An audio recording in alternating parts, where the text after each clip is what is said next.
Shalom Bapak Ibu Saudara yang dikasihi oleh Tuhan. Mari kita sama-sama berdoa terlebih dahulu. Bapa di dalam sorga, di dalam nama Tuhan Yesus, hamba-Mu rindu, kami sebagai umat-Mu juga ingin mendengarkan pesan-Mu pada hari ini Tuhan. Berbicaralah, biar kami boleh mendapatkan kekuatan, penghiburan, sukacita yang daripada Tuhan. Karena kami tahu di saat Engkau berfirman, itulah yang menjadi sumber kekuatan kami, sumber pertolongan kami, sumber sukacita kami. Kami serahkan hamba-Mu, sebentar kami menyampaikan firman-Mu, berkati, urapi hamba-Mu, bahkan kami semua yang mendengar Tuhan. Terima kasih, kami serahkan semuanya dalam tangan kasih-Mu. Di dalam nama Tuhan Yesus kami bersyukur dan kami berserah. Amin. Shalom. Shalom. Haleluya. Puji nama Tuhan. Ya. Bapak Ibu Saudara yang dikasihi oleh Tuhan, satu kerinduan daripada saya, satu doa saya supaya kita semua tetap dalam perlindungan Tuhan, dalam berkat-berkat Tuhan. Haleluya. Nah, pada kesempatan hari ini saya ingin menyampaikan tentang permata. Saya beri tanda petik, permata di balik kesukaran. Nah, mari kita melihat di dalam Kisah Para Rasul 27 ayat yang ke-20 sampai yang ke-24. Demikian firman Tuhan. Bapak Ibu sudah tersedia Alkitab. Nah, kita akan menyelidiki bersama.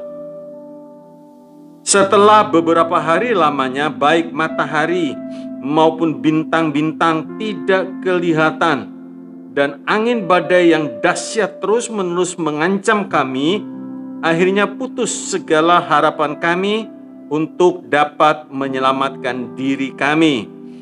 Dan karena beberapa lamanya tidak makan, berdirilah Paulus di tengah-tengah mereka dan berkata, "Saudara-saudara, jika sekiranya nasihatku dituruti, supaya kita jangan berlayar dari Kreta, kita pasti terpelihara dari kesukaran dan kerugian ini. Tetapi sekarang juga dalam kesukaran ini aku menasihatkan kamu,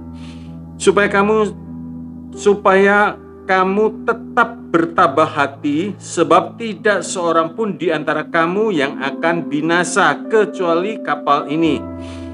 Karena tadi malam seorang malaikat dari Allah, yaitu dari Allah yang aku sembah sebagai miliknya, berdiri di sisiku, dan ia berkata, 'Jangan takut Paulus, engkau harus menghadap Kaisar, dan sesungguhnya oleh karunia Allah, maka semua orang yang ada bersama dengan engkau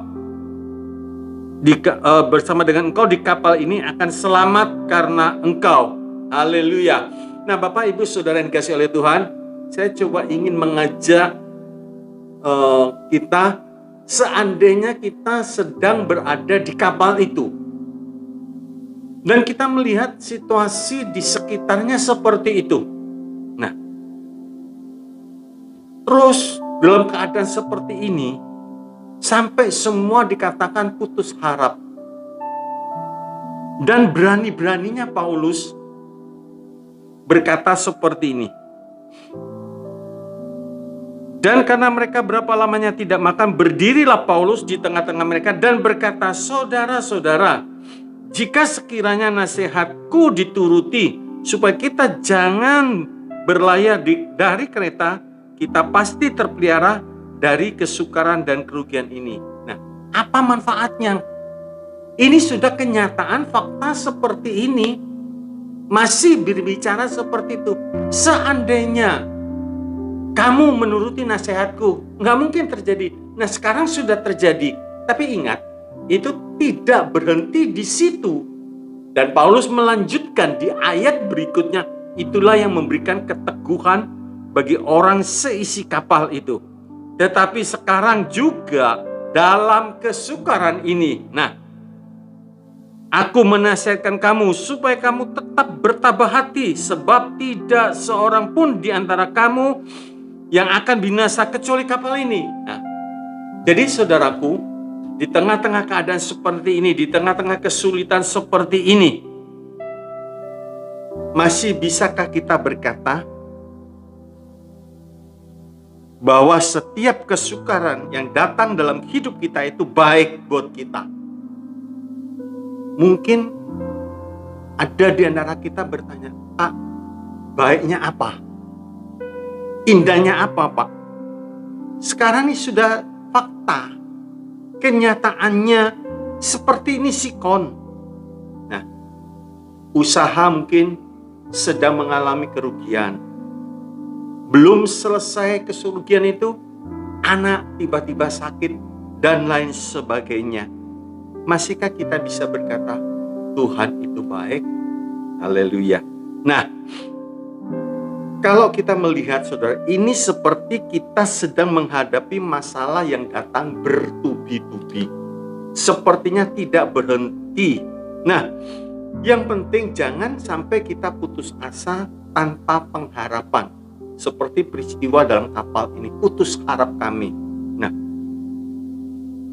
satu hal yang perlu kita perhatikan, bahwa kita harus tetap hidup dalam kebenaran. Sebab apa?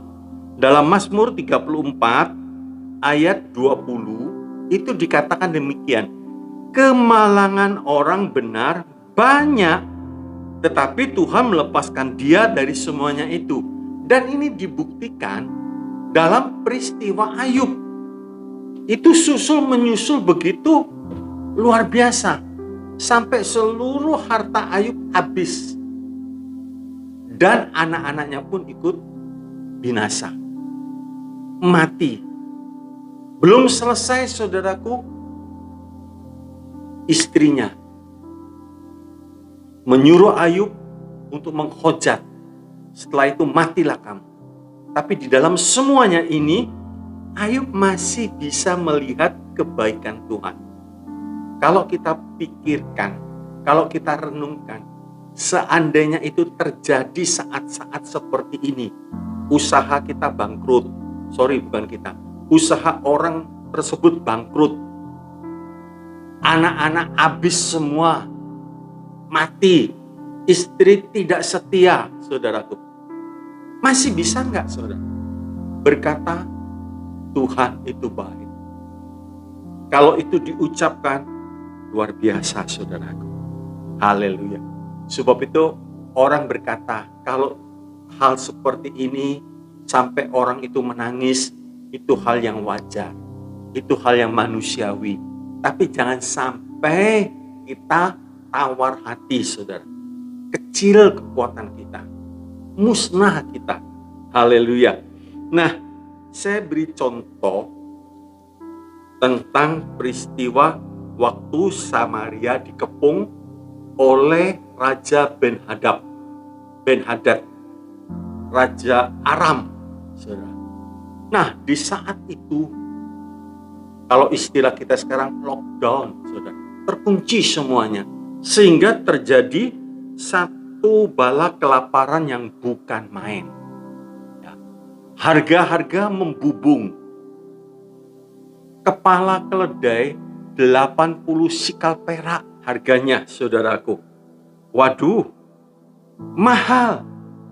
Belum selesai itu, waktu raja sedang berjalan-jalan di atas tembok kota, datang perempuan berseru kepada sang raja, tolong kami.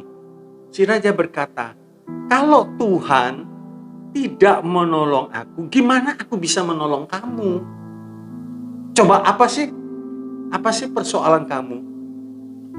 Terus ibu ini omong. Waktu itu dua ibu sedang berjanjian. Hari ini anakku aku rebus untuk dimakan. Setelah itu esoknya anak kamu direbus untuk kita makan. Waktu si raja mendengar demikian, langsung dia tuh mengoyakkan bajunya, jubahnya. Wah, begitu keadaan sangat tragis, sangat ngeri. Haleluya, haleluya. Nah, di keadaan seperti ini, Elisa berkata, nah ini saudaraku, indahnya orang beriman. Waktu melihat keadaan di sekitarnya seperti ini, dia muncul, dia keluar menjadi terang, menjadi berkat. Dan Elisa berkata, jangan takut, besok semua murah. Nah, panglima raja ini, ajudan raja, berkata, sekalipun di langit itu ada jendela-jendela, nggak mungkin. Dan Elisa berkata, nanti saudara perhatikan dalam 2 Raja-Raja 7 ayat 1 dan 2, Elisa berkata, kamu akan melihat tapi kamu tidak mengalami karena tidak percaya. Karena tidak percaya. Haleluya. Nah, sebab itu saudaraku, saat kita menghadapi masalah yang datang bertubi-tubi dalam hidup ini, jaga iman kita, jangan sampai putus asa. Jangan sampai bimbang. Jangan sampai kecewa, saudaraku. Kenapa? Sebab Tuhan yang Elisa sembah, ternyata Tuhan itu sanggup membebaskan, menolong Samaria yang terkepung. Tuhan sanggup. Tuhan mampu, saudaraku. Sekalipun secara pandangan mata jasmani, nggak mungkin. Lagi, contoh lagi, saudaraku. Daniel, sudah jelas-jelas dimasukkan dalam lubang singa. The end. Selesai, sudah tamat, sudah. Sampai raja itu pagi-pagi datang. Daniel, hamba Allah, ternyata disauti oleh Daniel. Itu satu hal yang tidak mungkin. Tapi bagi Tuhan untuk menolong anaknya, tidak ada yang mustahil. Daud juga sama. Nah, kita pegang begini, saudaraku. Saat-saat seperti ini kita kata lockdown itu sudah umum, ya. Tidak asing lagi, anak kecil pun ngerti, saudara. Ibu-ibu, emak-emak pun ngerti. Lockdown itu apa? Malah kan diplesetkan lauk daun katanya. Ya, lauknya daun, saudara, dan lain sebagainya. Ada janji Tuhan begini. Tuhan yang menolong Elisa waktu Samaria terkepung. Tuhan yang menolong Daud sehingga Daud keluar sebagai pemenang. Tuhan yang menolong Daniel dari lubang singa. Itu Tuhan yang sama yang kita sembah. Sebab itu janji Tuhan, Tuhan Yesus Kristus tidak berubah. Dulu, kemarin, hari ini, sampai yang akan datang. Dia tidak berubah. Sebab itu jangan sampai kita kecewa, khawatir, saudara, takut. Kita mesti bisa melihat kalau dulu Tuhan sudah menolong. Saya percaya, saya yakin. Selama ini Tuhan pasti pernah menolong saudara. Pasti pernah melepaskan saudara dari masa-masa yang sulit, ya. Nah, kita perlu ingat, kalau dulu Tuhan bisa menolong saya, berarti Tuhannya sama. Kalau kita sampai nggak tertolong, kitanya yang berubah. Kitanya yang berubah, saudaraku. Ya, Tuhannya kan tetap, Tuhannya sama. Kalau sampai kita nggak tertolong, berarti kitanya yang berubah. Mungkin ragu, ya. Kalau bimbang, ragu, itu susah, saudara. Sebab firman Tuhan mengatakan, orang yang bimbang, orang yang ragu, jangan harap mendapatkan apa-apa dari Tuhan. Rugi besar kita. Kita sebagai umat yang percaya kepada Tuhan tidak mendapatkan karena ragu-ragu. Haleluya. Nah, sebab itu temukan, pastikan di setiap kesukaran yang sedang kita hadapi, permasalahan yang sedang kita hadapi, munculkan mutiara-mutiara yang indah dalam sejarah hidup kita selagi kita numpang di dunia ini. Saya berikan beberapa contoh. Yakub waktu pergi, dia hanya 1 tongkat plus 1 buntalan. Dia pergi. Dia sampai di satu tempat, dia tidur. Beralaskan bantal? Enggak. Beralaskan batu kepalanya, saudara. Tapi waktu itu dia melihat ada tangga ke surga. Malaikat Tuhan naik dan turun. Di dalam Alkitab disebutkan turun, naik. Sebenarnya naik dan turun. Wah, ini pintu gerbang surga. Yakub terkejut. Terus diambil batu itu, dituangi minyak. Kalau Tuhan menyertai aku kembali, di sini aku akan membuat mezbah. Dan aku akan mengembalikan 10% apa yang kudapatkan. Haleluya. Yakub bisa melihat di tengah-tengah kesukaran, di tengah-tengah kesulitan, dia melihat pintu gerbang sorga. Joshua waktu berperang melawan 5 raja orang Amori, saudaraku. Bayangin, 5 raja bersatu memerangi Yosua. Nah, dalam keadaan seperti ini, Yosua kehabisan waktu.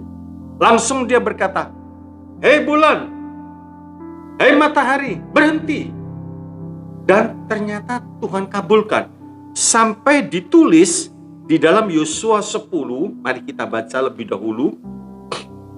Yosua 10 ayat yang ke-12 sampai yang ke-14. Demikian firman Tuhan. Lalu Yosua berbicara kepada Tuhan pada hari Tuhan menyerahkan orang Amori itu kepada orang Israel. Ia berkata di hadapan orang Israel, "Matahari berhentilah di Gibeon, dan engkau bulan di atas lembah Ayalon. Maka berhentilah dan bulan pun tidak bergerak sampai bangsa itu membalaskan dendamnya kepada musuhnya. Bukankah hal itu telah tertulis dalam kitab orang jujur? Matahari tidak bergerak dan lambat-lambat terbenam, kira-kira sehari penuh." 14. Belum pernah ada hari seperti itu, baik dahulu maupun kemudian, bahwa Tuhan mendengarkan permohonan seorang manusia secara demikian, sebab yang berperang untuk orang Israel ialah Tuhan. Saudara dan saya, di saat kita mengalami keadaan seperti ini, jangan ragu. Kita berseru. Firman Tuhan mencatat, belum pernah Tuhan mendengarkan permohonan seorang manusia seperti ini. Sebab yang berperang Allah Israel. Haleluya. Yang berperang untuk Israel itu Tuhan yang luar biasa. Nah, itu akan terjadi juga, saudaraku. Juga waktu Yosafat menghadapi Moab dan Amon. Ya, Yosafat takut. Akhirnya Yosafat berdoa, ambil sebuah keputusan. Dan saudara perhatikan dalam 2 Tawarikh 20 ayat 14 sampai 15. Saya akan bacakan. Lalu Yahasiel bin Sakaria bin Benaya bin Matanya, seorang Lewi dari Bani Asaf, dihinggapi roh Tuhan di tengah-tengah jemaah dan berseru, "Camkanlah, hai seluruh Yehuda dan penduduk Yerusalem dan tuanku Raja Yosafat, beginilah firman Tuhan kepadamu. Janganlah kamu takut dan terkejut karena laskar yang besar itu, sebab bukan kamu yang akan berperang, melainkan Allah." Nah, jadi kita menghadapi kesukaran, itu bukan kita, tapi Tuhan yang ada di dalam kehidupan kita, yang berperang, yang menghadapi kesukaran itu. Dan pasti kita keluar sebagai pemenang. Nah, saya coba bawa saudara dalam Mazmur, ya. Saya akan bawa kisah ini dalam Mazmur 30, ayat 11 sampai 13. Tapi saya akan bacakan ayat per ayat dulu, ya. Mazmur 30 ayat 11 dikatakan demikian. Dengarlah Tuhan dan kasihanilah aku. Tuhan jadilah penolongku. Daud berseru minta tolong kepada Tuhan. Sebab apa? Karena Daud mengalami keadaan yang terjepit. Rata-rata kalau kita dihadapkan dalam keadaan seperti ini, biasanya yang timbul kepanikan, saudaraku. Takut, khawatir, putus asa, dan lain sebagainya. Tapi di sini kita diberi nasihat oleh firman Tuhan. Lihat tindakan Daud yang tepat, yaitu berseru kepada Tuhan. Bukan berseru kepada manusia.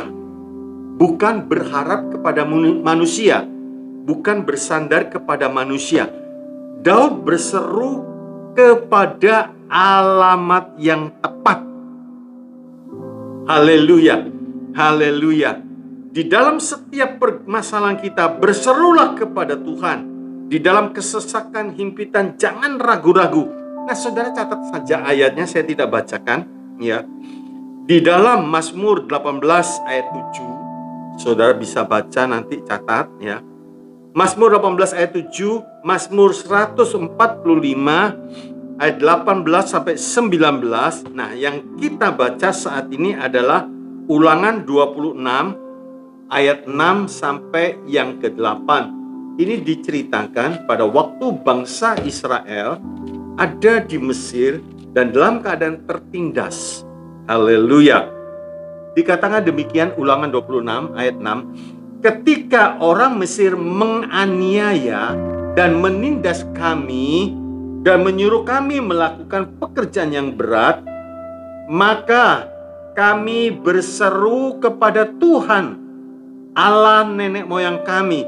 Lalu Tuhan mendengar suara kami dan melihat kesengsaraan dan kesukaran kami dan penindasan terhadap kami. 8. Lalu Tuhan membawa kami keluar dari Mesir dengan tangan yang kuat dan lengan yang teracung, dengan kedahsyatan yang besar dan dengan tanda-tanda serta mujizat-mujizat. Luar biasa. Berseru kepada Tuhan, Tuhan dengar. Nah, ini satu hubungan yang bagus, saudara. Kalau kita punya handphone, pulsa ada, sinyal bagus, maka kita bisa menelpon. Ada hubungan dan ada jawaban. Haleluya. Begitu juga kita mesti jaga hubungan kita dengan Tuhan. Istimewa dalam keadaan seperti ini. Jangan sampai putus hubungan kita dengan Tuhan. Rugi, saudara. Di dalam Kisah 4, 19 sampai 21, nanti saudara baca sendiri. Waktu itu Petrus dan Yohanes dalam keadaan diancam, ditekan, saudaraku, oleh imam kepala. Akhirnya Petrus menceritakan kepada teman-teman. Di sini ada kesehatian dan mereka berdoa. Mereka berseru kepada Tuhan. Serunya apa? Ya Tuhan yang menjadikan langit dan bumi. Bukan main, saudara. Siapa manusia bisa menjadikan langit dan bumi? Nah, mereka berseru kepada Tuhan yang maha tinggi, Tuhan yang maha kuasa, dan Tuhan yang mendengar seru doa orang yang benar. Haleluya, haleluya. Dan Tuhan jawab. Tuhan melepaskan. Tuhan membuat satu goncangan yang hebat. Haleluya, haleluya. Nah, itu di Mazmur 30 ayat 11. Waktu Daud berseru kepada Tuhan minta tolong, ternyata tidak sia-sia. Jangan letih, saudara. Pak, saya ini sudah doa. Seminggu belum ada jawaban. Sebulan belum ada jawaban, Pak. Bahkan mungkin sudah setahun belum ada jawaban. Jangan pernah berhenti untuk berseru. Tuhan kita tidak berubah. Kalau Tuhan belum memberikan, bukan tidak ya. Tuhan belum memberikan jawaban, berarti Tuhan punya jawaban yang indah dan tepat pada waktunya untuk diberikan kepada saudara. Haleluya. Haleluya. Nah, sekarang kita melihat Mazmur 30 ayat yang ke-12. Tadi sudah ayat 11 kita lihat. Sekarang kita melihat Mazmur 30 ayat yang ke-12. Dikatakan demikian, Aku yang meratap telah kau ubah menjadi orang yang menari-nari. Kain kabungku telah kau buka, pinggangku kau ikat dengan sukacita. Tuhan sanggup, saudara, merubah keadaan. Haleluya. Mungkin sekarang terdengar ratapan, ya, jeritan. Ada yang meratap begini. Mungkin kalau anak-anak muda berkata, "Ma, Pa, bosan di rumah, Ma. Bosan di rumah, Pa. Bosan." Itu ratapan anak-anak, bahkan cucu saya pun pernah. Dia diam-diam di rumah, pakai baju baru. Mau kemana? Ya kepingin jalan, tapi kan tidak kemana-mana. Akhirnya dia sendiri bisa nangis, saudara. Ini anak kecil, merasa bosan, kejenuhan di dalam rumah. Jangan sampai kita yang dewasa pun seperti ini, meratap, Tuhan bosan di rumah. Nah, coba saudara renungkan perkataan Tuhan, satu hari di dalam bait-Mu lebih daripada 1000 hari di tempat lain. Loh, kok gak bosan, saudara? Kok gak banyak? Sebab nanti saudara baca di dalam Mazmur 16 ayat 11, di hadapan hadirat Tuhan ada sukacita yang berlimpah-limpah. Haleluya, haleluya, kenikmatan luar biasa, saudaraku. Ada lagi yang berkata begini, pekerja sekarang ini, para pekerja banyak yang meratap. Pak, saya sedang di PHK, Pak. Pak, sudah tidak ada kerjaan lagi, Pak. Semua sepi. Mungkin yang bekerja borongan sepi, Pak. Yang bekerja yang lain juga sepi, Pak. Semua. Bahkan timbul satu lagu, PHK, PHK, PHK lagi. Haleluya. Bapak, Ibu, Saudara yang dikasihi oleh Tuhan, kalau Mazmur 30 ayat 12, Tuhan sanggup mengubah ratapan kita menjadi apa, saudaraku? Tari-tarian. Berarti kita sudah lepas. Haleluya. Pengusaha-pengusaha juga kita mendengar banyak, saudara. Aktivitas di perusahaan dikurangi, jam kerja dikurangi. Bahkan beberapa perusahaan sudah mulai menutup usahanya. Sebab tidak ada lagi keuntungan yang bisa didapat. Belum lagi, saudaraku, kematian yang mengintai setiap saat. Mungkin saudara pernah melihat orang yang naik sepeda motor atau jatuh, rebah, mati. Ada orang yang sedang bekerja atau rebah, mati. Di mana-mana kematian sepertinya setiap saat menunggu. Nah, kita melihat, Bapak, Ibu, Saudara yang dikasihi oleh Tuhan, kalau kita baca Mazmur 30 ayat 12 ini, mungkin timbul sebuah pertanyaan begini. Pak, kira-kira firman Tuhan ini kan ditulis ribuan tahun yang lalu. Kan belum ada kejadian seperti saat-saat ini. Ada, saudara. Kesukaran-kesukaran sudah ada. Sudah pernah terjadi. Terus orang ini bertanya, masih gak berlaku firman Tuhan ini? Masih gak berlaku ya? Tergantung kitanya. Langit dan bumi bisa berlalu, tetapi firman-Ku tetap untuk selama-lamanya. Nah, sebab itu, saudaraku, haleluya, percayalah. Ya, saya himbau, percayalah bahwa Tuhan sanggup merubah ratapan kita menjadi tari-tarian. Mungkin saudara bertanya, gimana caranya, Pak? Itu saudara yang bisa menjawab, bukan saya. Kalau saudara punya hubungan yang baik dengan Tuhan, jangan takut. Doa orang benar besar kuasanya. Besar kuasanya.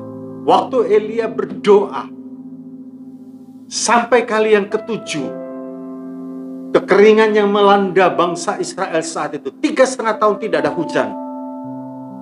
Sebentar, saudara.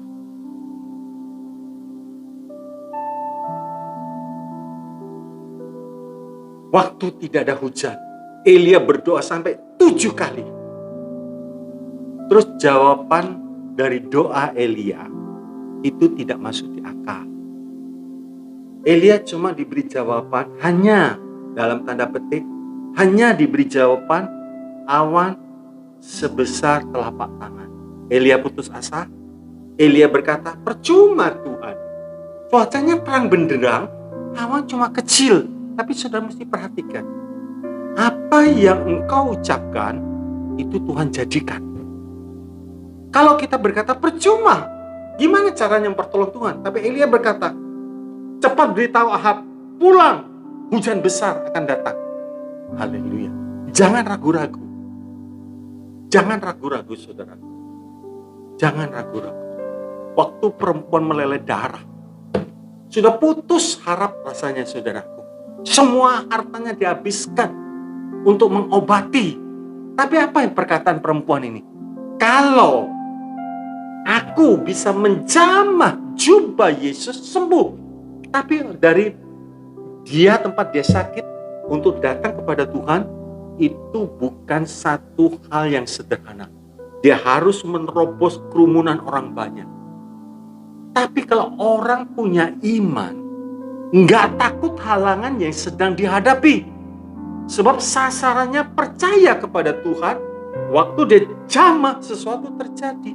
Bartimeus, dia berseru, di stop, diam, jangan berteriak. Makin kencang berteriak, makin sungguh-sungguh berteriak. Sesuatu terjadi, saudara. Sesuatu terjadi. Haleluya. Haleluya. Nah, yang menjadi penghalang itu mesti dilepas dulu.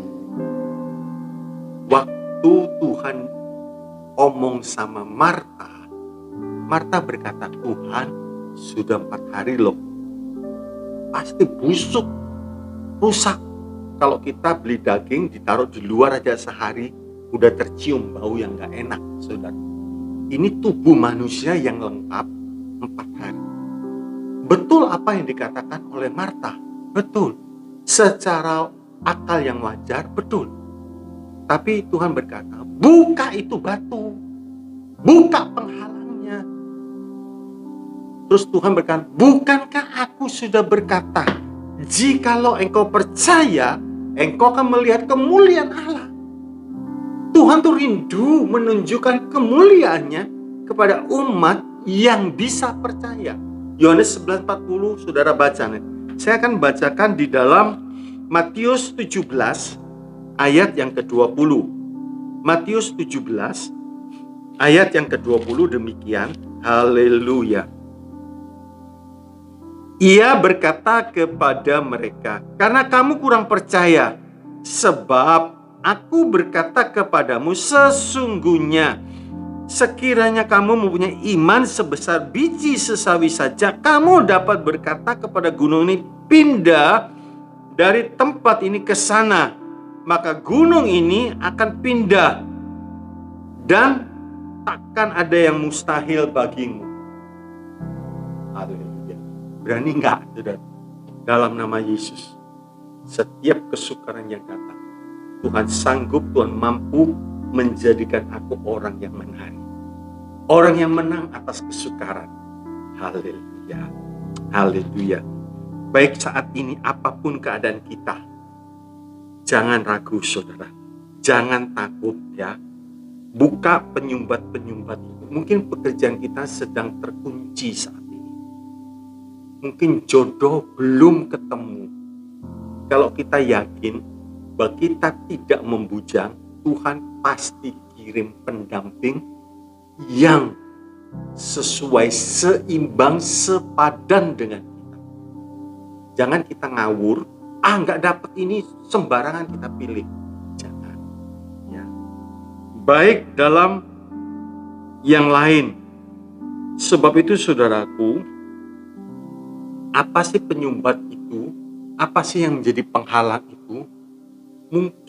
Mungkin kita masih ragu-ragu.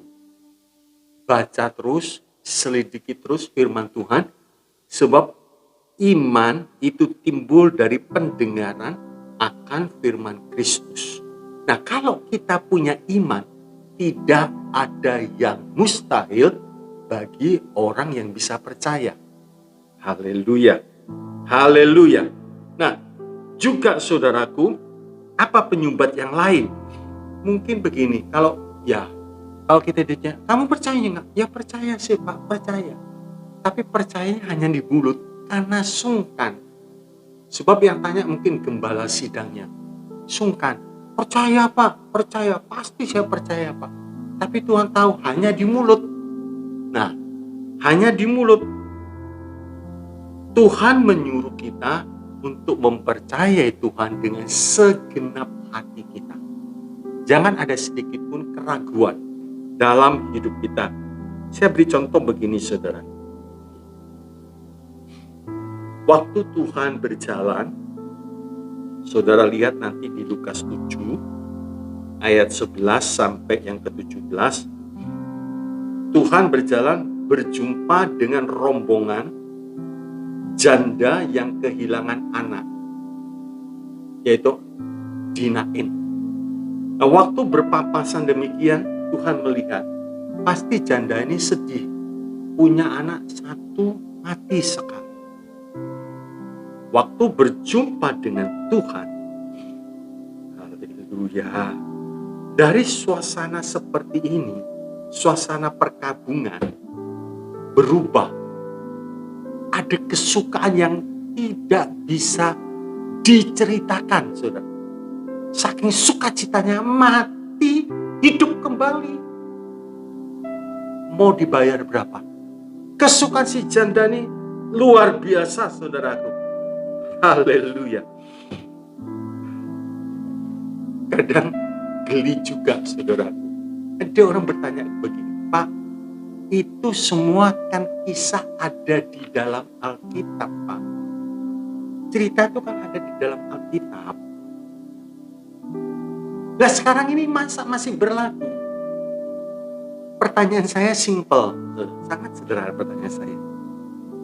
Saudara sebagai orang beriman, buku panduan hidup saudara, buku pedoman hidup saudara, Alkitab kan? Nah, kalau sampai kita tidak mempercayai Alkitab, ya apa? Saya katakan apa, saudara? Nanti bisa terlalu keras berkata. Tapi saya katakan terlalu amat sangat bodoh. Kalau sampai kita sebagai orang beriman tidak percaya akan apa yang ditulis oleh firman Tuhan. Dan lucu saudara bertanya, Pak, itu kan peristiwa terjadi di Alkitab. Ayo kita baca supaya begini saudara. Dari pendengaran akan firman Tuhan itu timbul iman. Bukan sekedar mendengar, tapi mendengar firman Tuhan yang disingkapkan, yang dibuka oleh Roh Kudus, sehingga itu menjadi rema. Haleluya. Coba kita lihat lebih dahulu dalam Yohanes 7. Yohanes 7 ayat 38 sampai 39 demikian. Barang siapa percaya kepadaku seperti yang dikatakan oleh kitab suci, dari dalam hatinya akan mengalir aliran-aliran air hidup. Yang dimaksudkannya ialah roh yang akan diterima oleh mereka yang percaya kepadanya, sebab roh itu belum datang karena Yesus belum dimuliakan. Nah, saya lompat ke 2 Korintus 3 ayat yang ke-6. Saudara perhatikan. 2 Korintus 3 ayat yang ke-6 dalam terjemahan King James Indonesia dikatakan demikian, yang juga membuat kami mampu menjadi pelayan-pelayan dari wasiat baru, bukan menurut huruf tetapi menurut roh, karena huruf itu mematikan tetapi roh itu menghidupkan. Jadi waktu kita baca firman Tuhan, Roh Kudus bekerja mengurapi kita sehingga huruf-huruf yang mati ini jadi hidup. Menimbulkan iman. Haleluya. Timbul iman. Jadi kita kokoh. Begitu yakin. Seperti Daud berkata, engkau datang dengan seluruh perlengkapanlah. Baik itu tombak, baik itu tameng, baik itu ketopong. Tapi aku datang dalam nama Tuhan Allah Israel yang kamu hojak. Haleluya. Tidak ada sedikit pun keraguan. Kalau kita sudah yakin, nah ini jeleknya orang Kristen, gak mau bertindak. Ragu-ragu, iman tanpa perbuatan pada dasarnya mati. Harus dilatih, saudara. Iman yang kecil dilatih supaya bertumbuh menjadi iman yang besar. Haleluya. Iman kecil aja bisa dipakai, saudara. Bisa dipakai. Jangan kita berkata, Pak tolong doain Pak. Lah, diri sendiri gak pernah doa. Titip doa. Tapi diri sendiri gak berdoa. Belajar, saudaraku, untuk berdoa. Haleluya. Kalau kita mengalami perjumpaan dengan Yesus, maka Mazmur 30 ayat 12 pasti terjadi. Apapun keadaan saudara, ratapan apapun yang sedang saudara alami saat ini, pasti terjadi, saudara. Tuhan sanggup. Kesehatan kita mungkin, aduh Pak, sudah sekian lama Pak, saya gak sembuh-sembuh Pak. Ada satu ratapan, ada satu keluhan. Nah kita mesti lihat, ada janji Tuhan kan? Iya kan? Baik dalam ibadah. Kalau kita ibadah sungguh-sungguh, maka penyakit itu akan dilalukan. Oleh bilur-bilurnya kamu sudah disembuhkan. Baca sampai timbul iman dan bertindaklah. Haleluya. Haleluya. Tuhan sanggup, saudara. Mungkin rumah tangga kita yang sedang mengalami goncangan, mana mungkin bisa Pak? Ya, jangan kita punya pikiran, ya kalau gak cocok cerai aja. Jangan, saudara. Sebab perceraian itu sangat-sangat dibenci oleh Tuhan. Saudara baca peristiwa mujizat pertama yang Tuhan kerjakan di negeri Kanaan. Tuhan menciptakan anggur yang manis. Haleluya. Tadi saya katakan baik dalam kesehatan, jangan takut. Kalau Tuhan sanggup menyembuhkan perempuan pendarahan selama 12 tahun, Tuhan yang sama pun sanggup. Di dalam pekerjaan mungkin gagal. Saya beri contoh. Waktu Petrus semalam-malaman mencari ikan gagal. Gagal, saudara. Orang seperti ini lemes biasanya. Pulang dari melaut, kena udara dingin, terus tidak mendapatkan hasil. Pagi-pagi Yesus berkata, coba terus kamu berlayar ke tempat yang lebih jauh. Tuhan, sudah semalaman aku, tetapi karena sebab engkau yang menyuruh. Nah ini dia. Sebab engkau yang menyuruh, Petrus kerjakan. Berhasil luar biasa. Luar biasa. Haleluya. Nah, saya bacakan juga di Mazmur 30 ayat 13. Dikatakan demikian, supaya jiwaku menyanyikan mazmur bagimu, dan jangan berdiam diri Tuhan Allahku, untuk selama-lamanya aku mau menyanyikan syukur bagimu. Supaya jiwaku menyanyikan mazmur bagimu. Berbagai keadaan orang beriman saat yang sekarang ini, saat menghadapi tantangan itu berbagai sikap. Satu,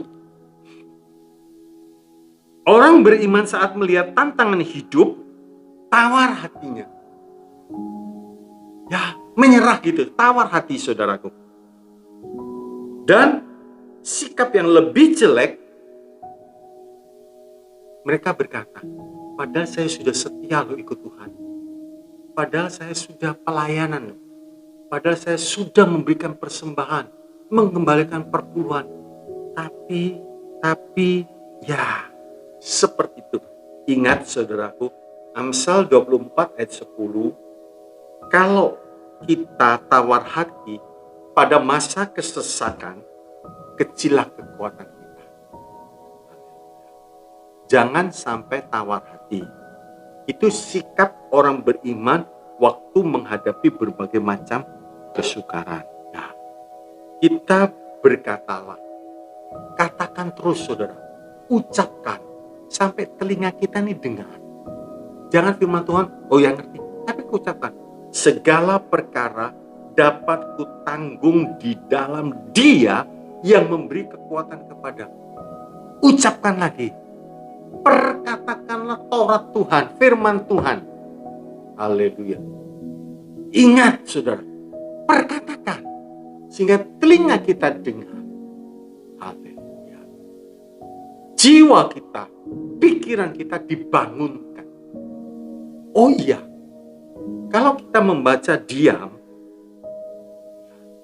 tapi kalau kita baca dengan suara dan kita berkata, Tuhan, aku percaya bahwa pencobaan, kesukaran ini tidak pernah melebihi kekuatan. Justru saat kesukaran seperti ini, Tuhan sudah menyediakan jalan lepas. Temukan jalan lepas. Ya, temukan.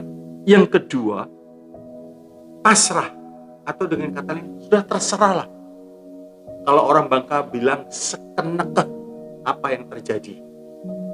Ya jangan saudara, jangan menyerah. Setan tertawa saudara, setan bersuka cita, jangan menyerah. Haleluya. Sebab kita ini sudah diberi kuasa. Di dalam Markus 9 ayat yang ke-23 dikatakan tidak ada yang mustahil bagi orang percaya. Pertanyaan saya, saudara yang saat ini mendengarkan, orang percaya?